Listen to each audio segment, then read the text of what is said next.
through as much of it as possible. So I've made sure that everyone is muted, which is important for you to be able to hear when I play the videos of the musical recordings. You'll need to be muted. So everybody's muted at this point. And I will set the master volume pretty high on my computer. And then whatever device you're using, if it's a little too low or a little too high, then you just use your volume control to adjust that when you need to. So I will go ahead and get started, and Sarah will let any latecomers in who may be coming in. Can everyone give me a thumbs up if you can see the screen that I'm sharing without much interruption? Does that look good? Okay, great. So tonight, this is part 2 of the Anglican Top 40 Hits. We're going to cover the time period roughly from King George III through Queen Victoria. And I will start by setting the stage as we did last week. Last week, we covered the Renaissance and the Baroque eras in English church music, roughly 1500 to 1760. And we ended at the height of the Baroque era in England, right as things were beginning to transition. And our last 2 composers last week were Purcell and Handel. What we need to remember as we approach this next era that we're going to talk, the first era we're going to talk about tonight, is that with the dissolution of the monarchy in 1649 and the Commonwealth that was set up under the Cromwells, that event was more than a political event. It was very much a religious event in the life of the Church of England as well. The Cromwells were extreme Puritans. And so it had really far-reaching and rather perilous effects on Anglican church music that took decades to restore. So that's important to know, especially as we launch into the classical period as it relates to church music in England. While the Renaissance and the Baroque periods in England were quite robust, as we found last week, really, prolific compositions of those eras. The classical era that we'll deal with first is not so much in England, and that has to do with a lot of factors, and one of them is the establishment of the Commonwealth under Cromwell and his successor. Now we know that the classical era, instrumental and vocal music, really flourishes on the continent, but because England is still recovering from the Commonwealth era during this time, there's not as much to talk about. So with that said, we're going to cover the classical and then the Romantic era, which is just one of the golden ages of church music in England. The one thing that is really important about this era that we're going to talk about tonight is that Anglican chant is truly codified during this era. And what I mean by that is that there were hints of it and examples of sort of early Anglican chant in the Baroque era. But it isn't until the classical and then into the Romantic era that the musical form that we know and love as Anglican chant is really codified. And it is the Oxford movement that happens in the 1800s that really brings Anglican chant to the parishes. It's something that is not just for the cathedrals, but is sung in the parish churches. So we're going to start in that place tonight because I feel like I want to give just a little bit of time to Anglican chant before we go on to anthems and other forms. For those of you who are in the choir, you know pretty well what Anglican chant is. If you're not in the choir, you might be wondering, what is Anglican chant and how is it different from other chants, or what is it? To put it simply, Anglican chant developed from Gregorian chant, which I think everyone would recognize when you hear it.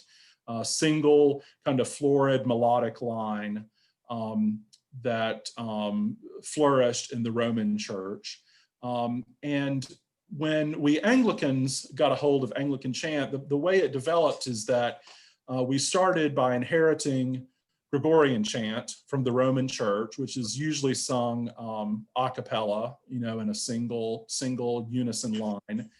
We decided that it would be kind of cool to harmonize that, so to put organ underneath that and to add harmony to the single line. That developed into what we know as Anglican chant, which is a method of chanting the Psalms, or chanting really any prose through a system of markings with pretty straightforward harmonic progressions. As I said before, while it has its roots in antiquity, it isn't well codified as a musical form until about 1700, although there are some early examples of single chants by Tallis and Purcell, among others. And so this form flourishes in the 18th and 19th century. So we're going to start by listening to two Anglican chants tonight. Neither of them are especially long. The first is a setting of Psalm 24 by Joseph Barnby. And the wonderful thing about Anglican chant is that because you have the benefit of organ accompaniment, and in the Anglican tradition, a choir divided on two sides, as our chancel is at Christ Church, with a cantorus and a decani side of the choir, you can sing the Psalms antiphonally back and forth across the aisle. And you'll hear some of that in Psalm 24 with a chant by Joseph Barnby. So that's where we're going to start tonight.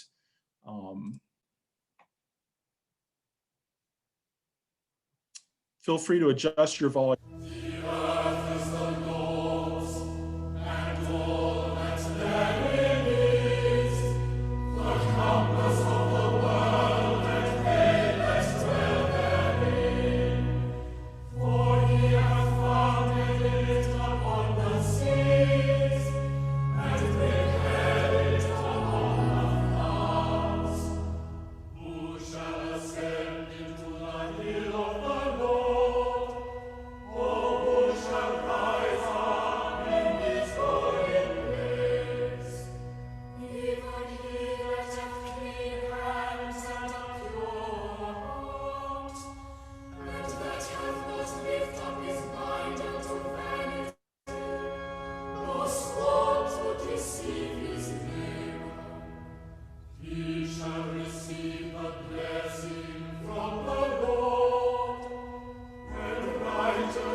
That's one of my favorite chants with one of my favorite psalm texts. And I love how, I don't know if you can tell or not, depending on which speakers you're using to listen to this, but there's a lot of antiphonal singing back and forth across the aisle. I love those moments when the boys ask the question, who is this King of glory? And then the men answer, this is the Lord, mighty in battle. He is the King of glory. It's a wonderful psalm with a great tune. And we'll talk about Joseph Barnby a little bit later. The other psalm I want to share with you is really exquisite. It's a setting of Psalm 150. And what's really cool about this, you're going to hear an American choir next, the choir of men and boys from the Church of St. Thomas, Fifth Avenue in New York. What's cool is that they use Psalm 150 set by George Talbot on a regular basis as a processional out of the church at the end of evensong. And in this video, you'll see them processing out. I just want you to realize that the audio is not a layover of the video. It's live. And so you'll see that they are singing this chant a cappella as they are processing out of this rather long nave. It's really a cool effect. And it takes something to master that.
I think that singing is exquisite, but what's fascinating about it is that they're doing it a cappella in procession like that, which is really, really pretty fun. So now we will move, building on last week, we'll move to the classical era in England. A few of the really noteworthy composers from that era, and there aren't an enormous amount, not as much as there are in the Renaissance and certainly later in the Romantic and modern eras. But William Boyce, John Stanley, Thomas Arne are all big names within that era. The two that we're going to focus on tonight are Thomas Atwood and Samuel Wesley. And then later we'll hear from Samuel Wesley's son, Samuel Sebastian Wesley. Thomas Atwood was a chorister in the Chapel Royal. He caught the eye of the Prince of Wales, who recognized that he had a lot of talent, especially at harpsichord playing. And so in 1783, he was sent to study in Italy and Vienna after impressing the Prince of Wales, who of course became George IV. While he was in Vienna and Austria, he came to study with Mozart, and he was said to be the favorite pupil of Mozart. He returns to England in 1787 and is appointed as a chamber musician to the court. In 1796, he is made organist of St. Paul's Cathedral and is the composer in residence of the Chapel Royal. He serves as the private musical instructor to many children within the royal family. And when his patron, the former Prince of Wales, now George IV, was crowned king, he did a setting of the traditional anthem for coronations, "I Was Glad." It was used both for King William IV and Queen Victoria later because it was so popular and so beloved by people. Samuel Wesley is the other composer we'll look at for a couple of moments. He was known as a child prodigy. He was nicknamed the English Mozart. He is the son of Charles Wesley, the hymnodist, and the nephew of John Wesley. So it was Charles Wesley and John Wesley, who were Anglican priests, who went on to sort of began a revival in the Church of England that led to the founding of the Methodist movement, although Charles and John never left the Anglican Church. So Samuel is the son of Charles. What's interesting about Samuel is that in 1784, he privately converts to Roman Catholicism, much to the chagrin of his father.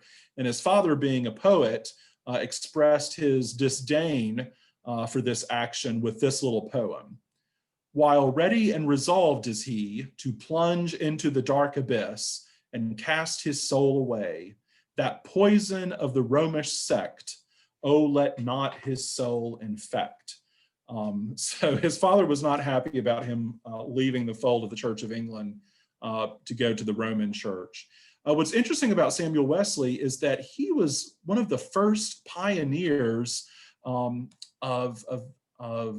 English concert organists. So he was the first sort of prominent organist to not entirely make a career of, but to really begin concertizing in churches.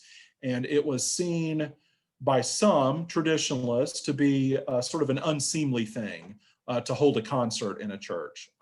But he was very successful at this and promoted his own music and the music of others through his concertizing in English cathedrals and churches. So we're going to listen to two pieces next, one by Atwood, Thomas Atwood, "Come Holy Ghost." It's an anthem for Pentecost. And then next will be an organ piece by Samuel Wesley. So first, the "Come Holy Ghost" by Thomas Atwood.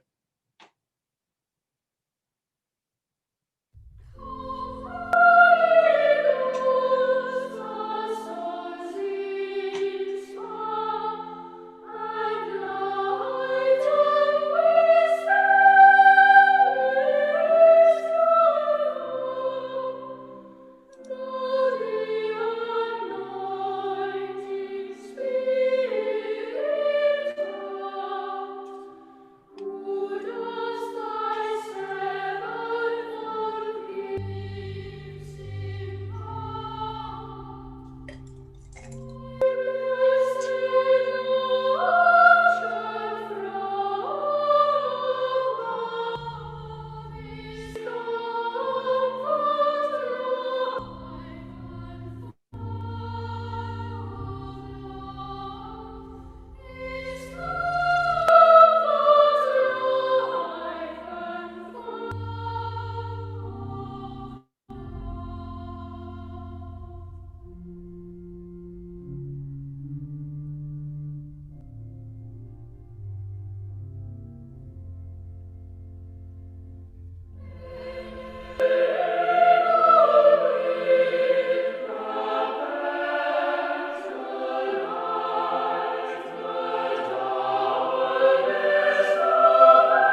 I'm going to stop right there because there's a lot more music that I want to get to tonight.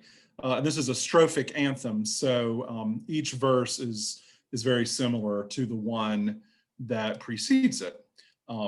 So that was Atwood's Come Holy Ghost. Next is an organ piece by Samuel Wesley. It's variations on Rule Britannia. Rule Britannia, which I suspect if any of you are Anglophiles, you've heard that little tune, you know it. It was written by Thomas Arne, who is another composer of this same era. And it was immediately a popular song in England, and Wesley wrote little variations on it.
So pretty straightforward, but sweet little variations on that popular British tune. We're going to move to the Romantic era, which is probably my favorite era in English church music.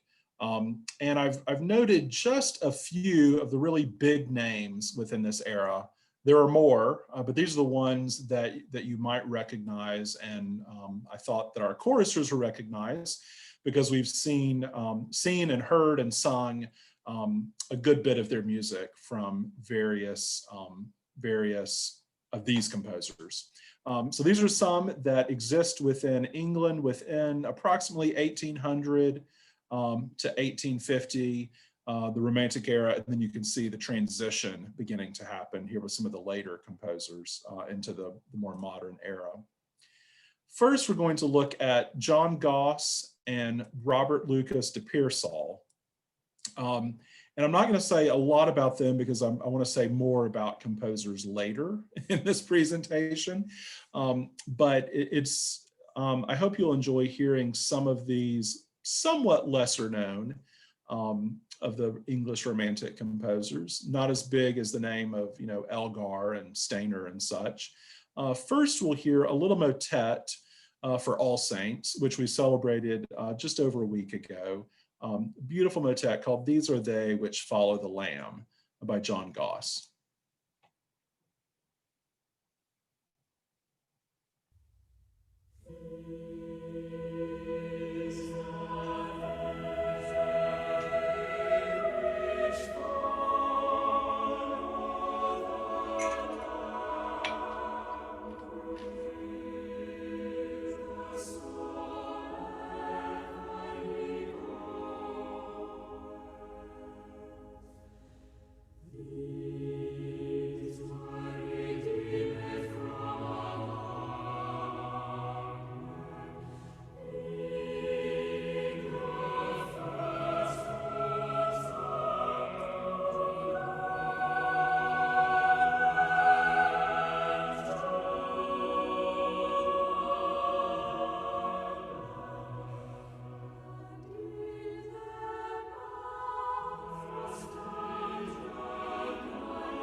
John Goss wrote several hymn anthems or hymn tunes.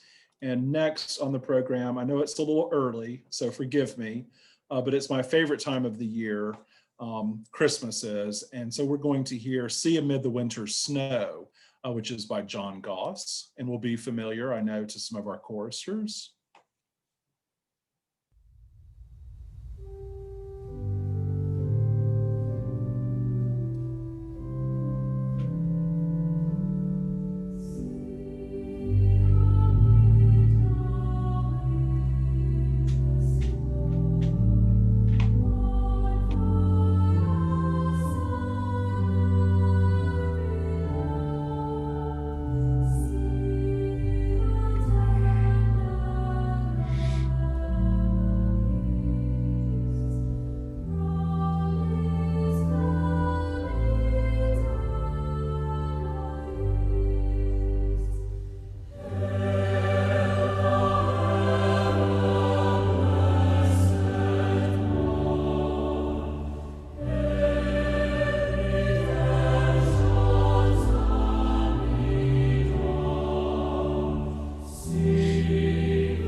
Let's See Amid the Winter Snow. Next, we have a piece by Pearsall, which I guess it was last Christmas, the parish choir sang this setting of In Dulci Jubilo. It's an exquisite piece, here sung by the choir of King's College, Cambridge.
So that's Mr. Goss and Mr. Pearsall.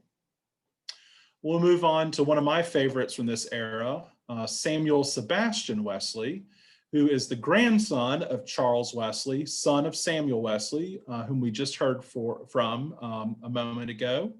He started out as a chorister at the Chapel Royal as a young boy. He ended up as the organist and master of music at Hereford Cathedral, Exeter Cathedral, Winchester Cathedral, Leeds Minster, and finally at Gloucester Cathedral. One of his most beloved and important anthems, although he has many, is the anthem, Blessed Be the God and Father, which when you hear it, it's sort of set in sections. It starts rather low key and builds to a wonderful, wonderful climax. Hope you enjoy it as much as I do.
I think that's one of my favorite English anthems of all time. That one is really exquisite for its drama.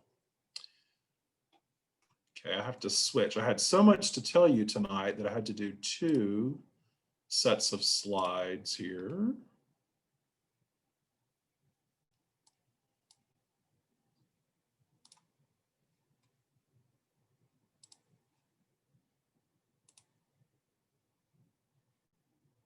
Just a second. Oh, no, I don't want that.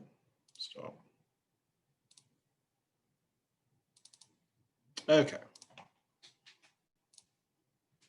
Next, we'll look at some music by Thomas Atwood Walmsley. Now, if you're paying attention and you haven't fallen asleep yet, you will have heard Thomas Atwood. We started with Atwood and Wesley. Thomas Atwood Walmsley is the godson of Thomas Atwood. So he was named for his godfather, who was also a musician. Walmsley was the son of a parish musician and composer, and he held prominent positions at Trinity College, Cambridge, and an organist position at St. John's College, Cambridge. I thought I'd share with you his Magnificat in D minor, which is probably the most popular of his service music, so to speak. And we've sung this, I can't remember how many evensongs back, but we've sung this Magnificat. And it's kind of a dramatic setting of the text. My soul doth magnify the Lord, and my spirit hath rejoiced in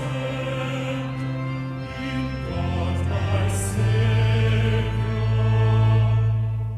For he hath regarded my lowliness of his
So that was the choir of St. John's College, Cambridge, where Walmsley served for part of his career.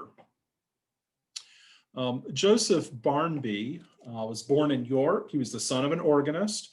He was a chorister at York Minster, educated at the Royal Academy of Music, and he was the successor to Charles Gounod, where Gounod served as the choir master of the Royal Albert Hall Choral Society.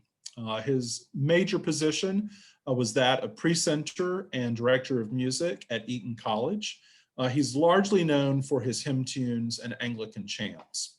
I'd planned to go into, after this, go into Perry, but I think Stainer and Perry.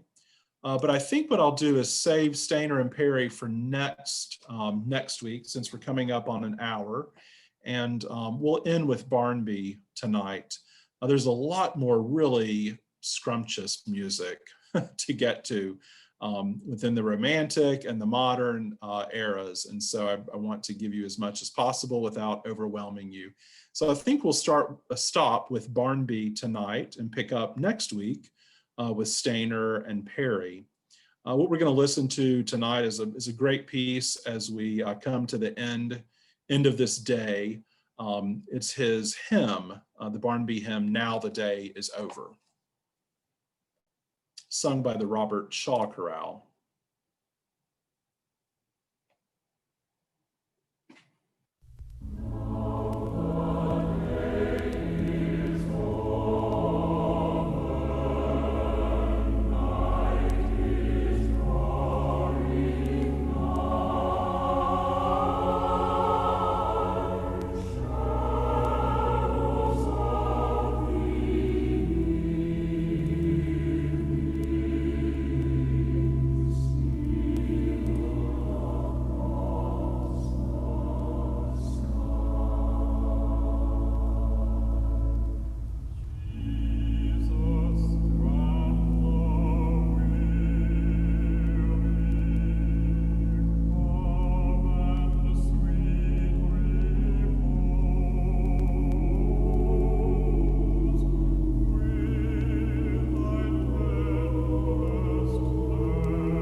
Does anyone have any questions or comments about what you've heard tonight, or would like to say anything about what you've heard?